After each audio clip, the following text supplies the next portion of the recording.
টাকা পয়সা দিয়ে এনে লোক ভাড়া করে আমির হামদার বিরুদ্ধে মিছিল করাতে হবে, আমরা জিজ্ঞাসা করতে চাই।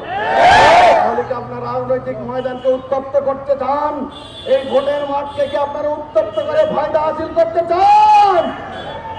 আপনাদের সে গুড়ে বালি মানুষটা হতে দেবে না, জনগণ আপনাদের আশা পূরণ হতে দেবে না ইনশাআল্লাহ।